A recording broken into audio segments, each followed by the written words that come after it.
Live content accounts for almost a quarter of global viewing time. Live video generates 27% more minutes of watch time per viewing than on-demand video. Live streaming is a $70 billion industry. What does it all mean? Let's find out on the Why I Go Live podcast with Coach Kirk. Man, we are back for another episode of the Why I Go Live podcast. I want to just say a word of welcome to all of you out there. Thank you so much for listening. Always appreciate it. We take none of it for granted. There is always a story. There's always a background. There's always some reason why people approach content, approach things that they're either going to watch or listen to. And this is no different. We seek to answer this one simple question: why do people go live? And in answering that question, we hope that you will kind of see yourself there.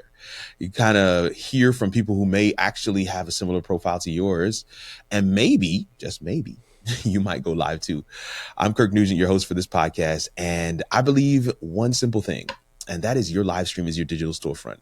There's no way, simply put, no better way than for people to experience your superpower, experience your secret sauce, than for them to see you do it live. And when they see you do it live, they don't need the taste test.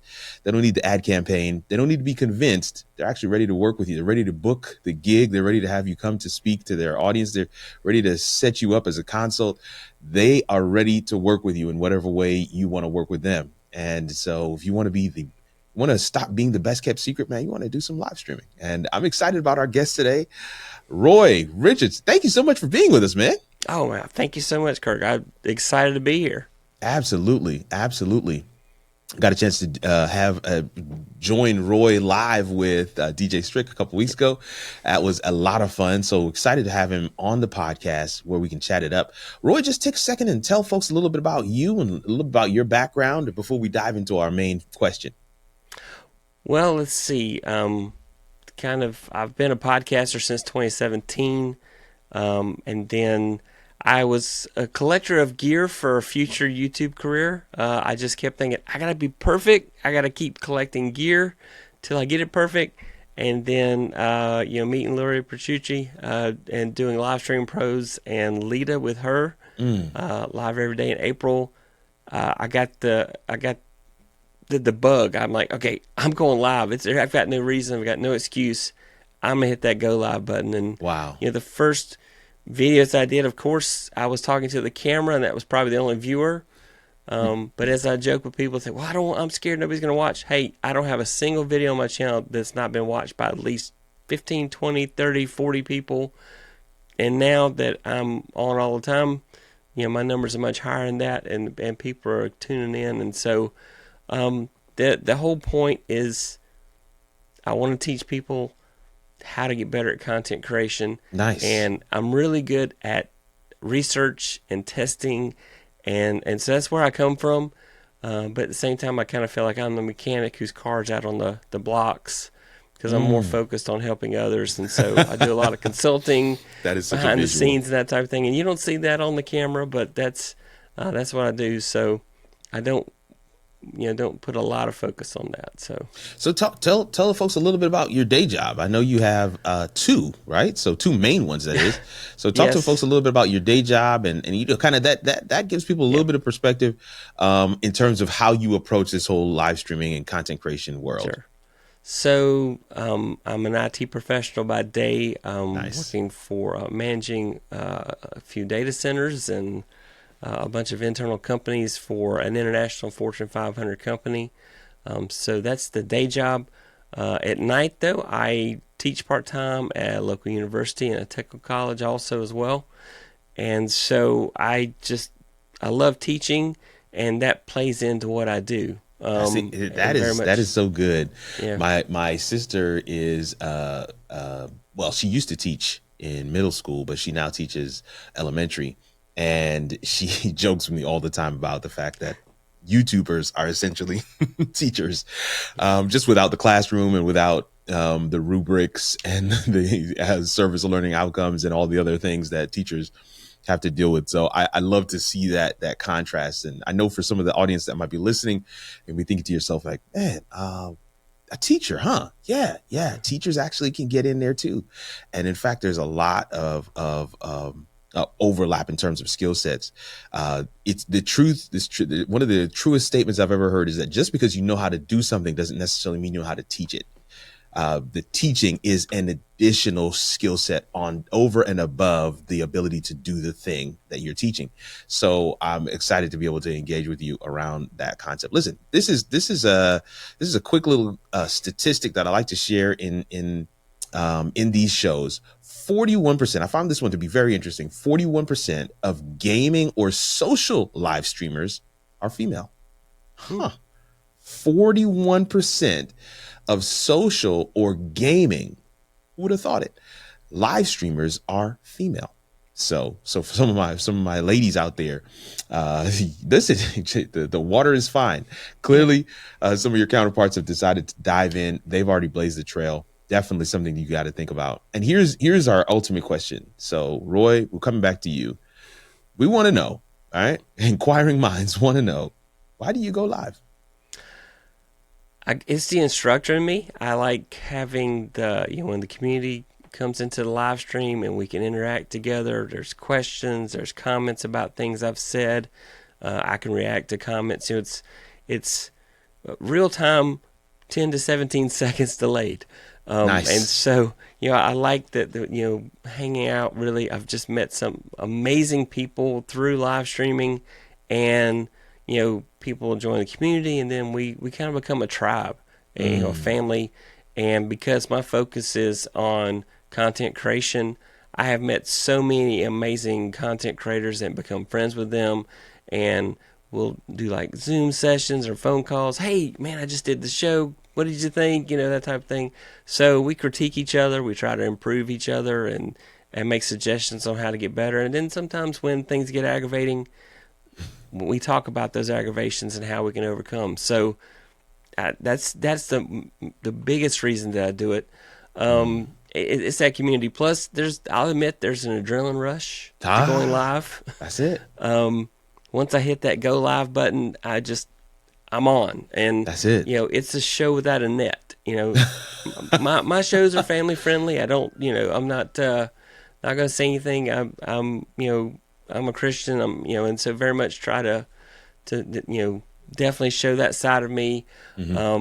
And it impacts how I react to people and what I say and what I do.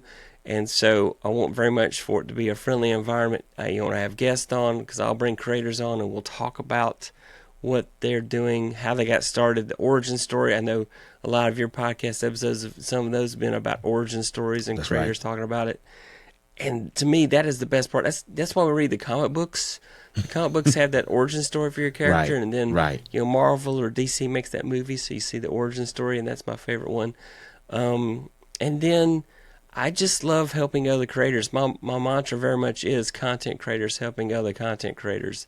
And so I love that. The live streams kind of show, what authority and expertise I have at what I do. I still make a lot of mistakes, so I feel like that gives people a comfort level. Says, I don't have to be perfect when I go live. And that's just the fun of the adventure and the journey that I'm on. That's awesome. That is awesome. Even as you shared there, there's an adrenaline. I was chatting with a friend last night. We just finished a 3-part series. The last 3 Wednesdays, we hosted this live show for our church.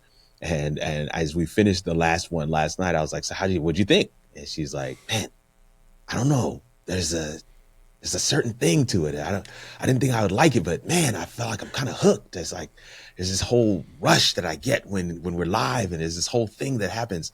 And I was like, yeah, that's that live component. That's there's just something, I don't know, when those comments start coming in and people are engaging, and yeah, there's a little bit of a delay, but it still feels like there's a conversation, still feels like there's a whole environment that's happening while live that otherwise just cannot happen. Yeah, because the people that make up a live stream experience are quite literally all over the world and in different walks of life and stages of life, and some are watching from home. You shared a stat earlier that several are watching on the big screen, some are watching on their phone, some people are in the grocery store, watching on their device or whatever it might be, and they're chatting in and they're discussing. They don't want to miss it. There's just this thing that happens that is electric, and you can plug in. But in addition to that, I love what you shared there in terms of the desire to teach, the desire to help, the desire to kind of have a space where community can be formed. And there's no better way to do that than live. One of the things I love to share with folks is that your audience will be your entry ticket to get into certain playgrounds. Like this is the differentiator going forward. You will not be able to get into certain spaces unless you have an audience. And I'm seeing that all over the place. A lot of people, authors that I'm working with, are like, man, publishers denied my latest manuscript because I don't have an audience. I got to figure out this audience piece. Parents whose kids are playing sports in the high school level, and they're talking to scouts and recruiters from the college level, and the college scouts are asking them for their YouTube channel. And they're like, what YouTube channel? Is like, my kid plays baseball. It's like, yeah. So don't you have, a channel for your kid's baseball? It's like, what? Audience is such a critical thing. I mean, I'm working with an actor right now who's like, I've got to build up my audience because I've lost 2 different roles because I don't have an audience. And so you might think it's like out there and it's not a thing that's going to affect you. But I am telling my mentees, younger people that I'm kind of, bringing along and pouring into them some of the wisdom that I've been able to glean from my life experiences. You're going to want to create an audience. You're going to want to build that rapport. You're going to want to flex that muscle before it's required. Do it while it's fun, right? Do it before somebody says to you, now you can't come into this playground because your audience is not big enough. I experienced that when I was trying to get on Amazon Live. The first time I applied, they denied me because, simply put, my audience wasn't big enough. And, now I'm on Amazon Live, and I don't take that for granted because I was not on there at one point. And now I get to play on this playground. And so, even as you share some of those pieces, I just hope that people resonate and they kind of see themselves there. Tell me this, Roy, one of the, and not to go too deep into it, but give me just a small snippet into, I know you talked about Luria Petrucci, but we want to hear just a little bit of your origin in terms of that original reason why you got into live streaming. I think that'll be beneficial for you have this IT background, and then of course you do this teaching piece, but then now you decided to you're massing this whole thing, this whole studio of equipment and gear, and then you just decided to hit that big red button one day. What was it? What is that impetus? What pushed you over the line? What was that thing? Well, so my day job and my personal life, a lot of people come to me and say, hey, Roy, what do you think about this tech gadget? What do you think about that? And so I originally started off with a tech news channel. My live stream was a tech news, and I was repurposing that content and making my audio podcast from that. Because I'm like, well, I want to regroup and get the podcast back going. Because I took a hiatus, and then I said, oh, well, and it was funny because I didn't realize how well it was doing until I found out stats later. It's like, oh, man, I should have kept that right. going. You can't just suddenly go cold and not tell your audience what's going on. Right. And I didn't. And I took a long hiatus, and I came back. And so it's slowly building up. I thought at first taking the video and repurposing the audio would not work, but strangely my podcast is growing. So I think that's fascinating, but also with YouTube podcasts and that type of thing, I'm looking to eventually do podcasts on YouTube as well, take some of my video content and turn it into a podcast on YouTube. I haven't done it yet because I want to make some modifications to the way I do things. But so that's how I started off. Nice. And my thought process was I'm explaining tech news to why it matters to people and why it makes a difference. Like, why do I care if my phone's encrypted or not? Why do I care about my text messages, and why do I need to have, Face ID or a passcode on my phone, and just talk about basics and try to get people to have a little bit more of a security mindset, why you should do two-factor authentication. Those were the kind of things I was talking about. Nice. But then I pivoted toward content creation because I found there was a lot of people like, oh, well, YouTube just did something. I don't know what they did. Okay, well, so I'd go research it, find out, say, well, hey, let's talk about that. Here's what YouTube is doing now, and so people would understand, And so slowly, we had a group that formed as part of Alita, and we started kind of a mastermind group on Facebook, and those folks are still some of my biggest supporters, and they're just fantastic people. And so, like I said, growing a community and a family because of YouTube has just been fantastic. And that's awesome. The man. channel keeps growing, and I'm very pleased with it. My content's not viral. I'm an evergreen kind of person. I'm trying to make stuff that you search for, and I see a lot of my videos do well in search.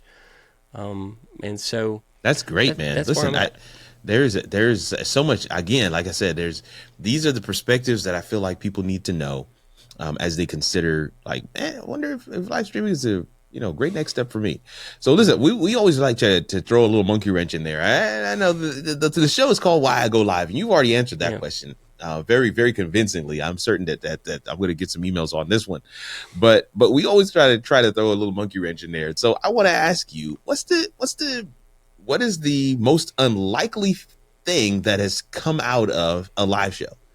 And for some people, it's like this random, you got to follow the breadcrumbs connections.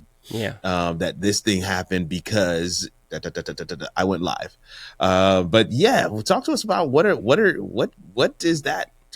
It may be crazy, or maybe it's just unlikely, right? Thing that has happened because of a live show. Do you have anything? Well, I would say, just the people that have been on my show, some of my guests, I'm like, back when my channel was even smaller, I'm asking people that I was just a huge fan of and really liked what they were doing, and I would just reach out and say, hey, I know I'm a small show, I haven't blown up the internet yet, but would you be willing to be a guest on my show? And so like Heather Ramirez and Doc Rock and folks like that, and those are people that I admire. I love what they're doing, and so just to be able to get them on as guests on my show. And then I use Ecamm.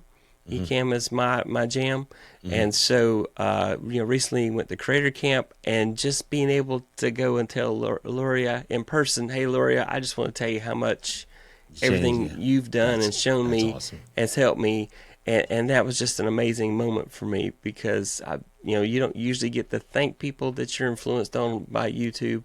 And so true. That's, to me, and then definitely getting to be on your show and getting to be on the Ecamm show and stuff like that. Those have been amazing things that, the humble side of me says that's not going to happen. And I've got some more stuff lined up that I'm not even going to talk about right now, but that's coming up. I'm like, wow. And here's the thing, you'd be surprised. Just ask. Just ask. They'll probably say yes. Good. You will never get an answer to the question you didn't ask. And That's so good. I highly recommend you say so-and-so will never think about being on my show.